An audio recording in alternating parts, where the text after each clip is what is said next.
My name is Deonda Johnson. I'm interviewing Mrs. Peggy Sawyer Williams on July 15th, 2006 for the Lett family reunion at the Holiday Inn in Zanesville. I'd just like to first thank you very much for agreeing to do this interview with us today. And I'm going to start off by asking you your full name again just for the camera's sake and to please spell it. Peggy, P-E-G-G-Y, Sawyer, S-A-W-Y-E-R, Williams, W-I-L-L-I-A-M-S. Now is Peggy short for something or No, it's just Peggy? that's my real name. Okay. What is your date and place of birth? My date of birth is November 28th, 1931. Place of birth is Isabella County, Michigan. And how long did you live in Isabella County, Michigan? All my life. All your life. Who were your parents? My parents, my father was Stanley Sawyer, and my mother was Wealthy Guy. And do you know where they were born? Yes, they were both born in Michigan, but my mother's grandfather was born in Ohio. Do you know around the dates of their births? My parents, I do. Okay. My mother was born in 1898 in Michigan, and my father was 1876 in Michigan. And did they stay in Michigan their whole entire lives? Yes. Do you know the names of your grandparents? Your Yes. maternal first? Right, maternal. My mother's parents would be John Welcome Guy, who was born in Michigan, and his wife would be Alice Myers. That's the other name, Myers. And they were my mother's parents. My father's parents were James Sawyer and Armintha Lett. And do you know about what time your family arrived in Michigan? Yes, the Guys, my mother's family of Guys, came to Michigan in the late 1850s to Berrien County, Michigan.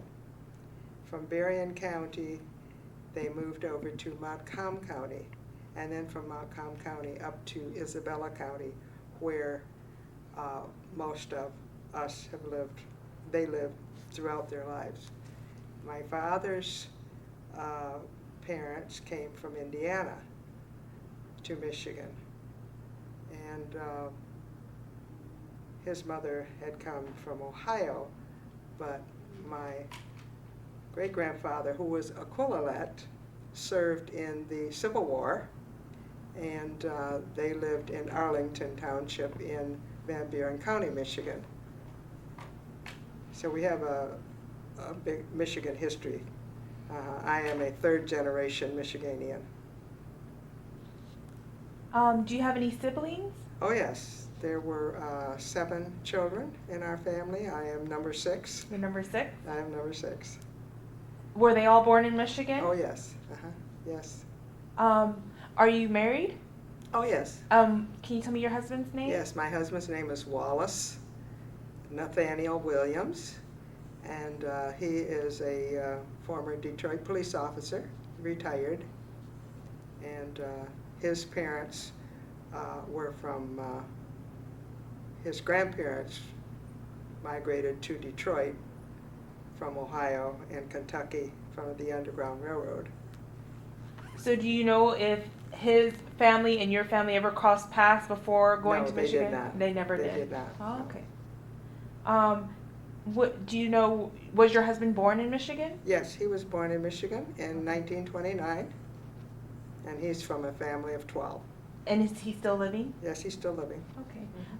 How did you meet? Because you guys, did you Through meet? his brother. I knew his brother, and since the Williams family was an old Detroit family, and I was from mid-Michigan, moved to Detroit, and they introduced us, and we married, and I have 3 children and 6 grandchildren.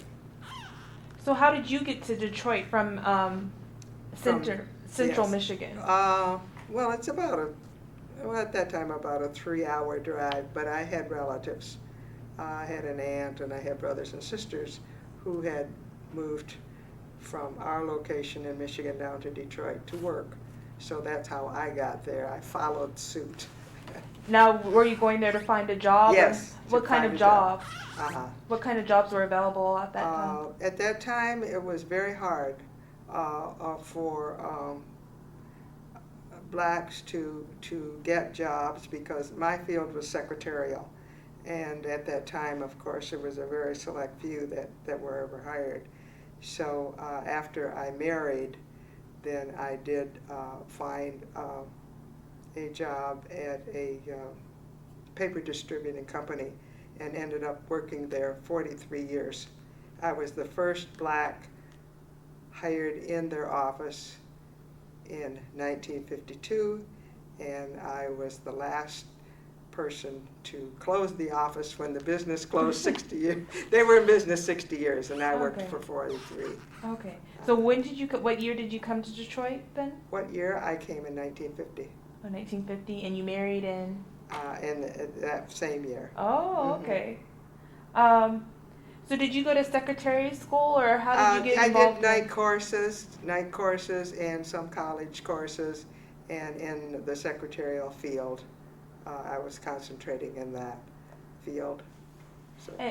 And earlier you talked a little bit about being related to Aquila Lett. Yes. So he's your. He's my great-grandfather who served in the Civil War, Okay. and his father was Samuel Lett, and his mother was Esther Beard.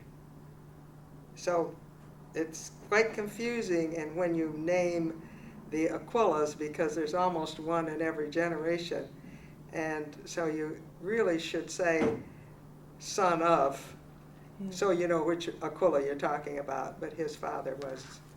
And his mother was? Esther Beard. His mother was Esther Beard. Esther Beard. Oh, okay. Mm-hmm. Can you tell me how you learned about your family history? We had, at our family, we always had a lot of oral history. Our parents and our grandparents talked about our relatives all the time. I mean, Sunday dinners, meal times, it was who was related to who our cousins were. So we had a very good background of who we were, where they came from, and so that gave us our basics on knowing our family history. And then as I grew older, I became interested, and I do genealogy. That's my hobby. Okay. And when your family talked about their history, how did they identify the ancestors' racial or ethnic backgrounds? Well, since they were free people, they just at that time called them colored, and because black wasn't used back then, they were colored. And so, but in the communities where they lived, fortunately, as hardworking, industrious farmers, they really were treated quite well.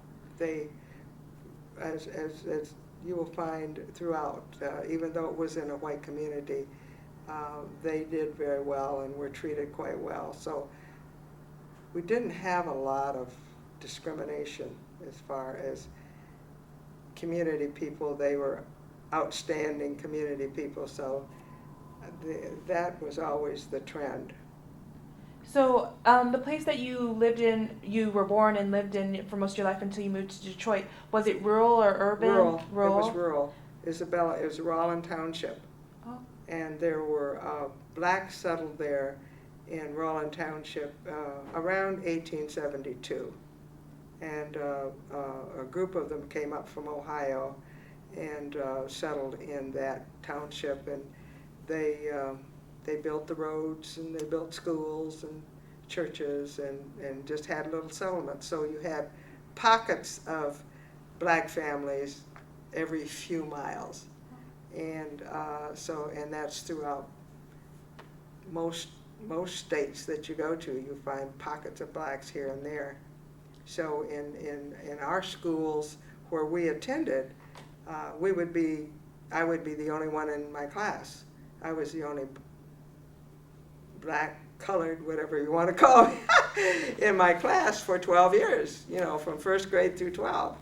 But we always felt that we were just as good as anyone else, and that's the way we carried ourselves, and that's the way we were brought up. So was your father a farmer then? Yes, he was a farmer, like his father and his grandfather. They were all farmers, but they were very industrious farmers. They did very well at their craft. Did he own land? Yes, then? they owned land. Do you know how many acres? Most farmers had at least 80 or 120 acres, and I think my father's father left or gave him 80 acres. I think that's what it was. So he inherited the land? Yeah, or there may have been some money changed, but for the most part, it came down from his father. So is the farm still in your family? No, we sold it. You sold it? We sold it. Oh. But my mother's family, who was here before, the guys, came before the Sawyers. So that was handed down airship property. They came in 1872, and then it was divided between the children, and eventually was sold. So do any of those families that had settled in that area, black families, do they still reside in the area, or most of them have migrated out? Well, I have a brother who still lives in the vicinity of where we all were born and raised, and there would be 3 generations, because he has children, grandchildren, and great-grandchildren, and they all live, some of them still live within a 5 or 10 mile radius of the original farm. So what's the most exciting thing that you've learned doing genealogy about your family? Oh, well, it's just fascinating to know how they made it back in those times. They had nothing, and they kept working and working and working and made something out of nothing. I always wondered how, grandmothers and the mothers made these wonderful meals, and we always had very good meals, and my mother talks about how her grandmother made meals and so forth. It's just things like that. What types of food? Did they do? Oh, sorry. Well, they would have, of course, they had meat because they were farmers. They had meat, and they had vegetables. And then they baked. The women always baked.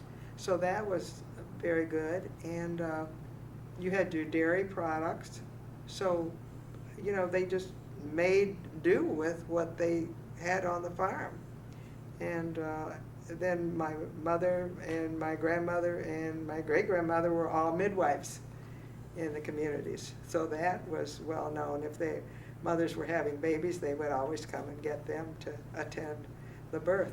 So were you born in a hospital or at home? No, at home. At home? At home. There was no hospitals closed. Oh, okay. It wasn't popular back then. So were any of your brothers and sisters born in a hospital? None. No one? No, Oh, they're all okay. born at home.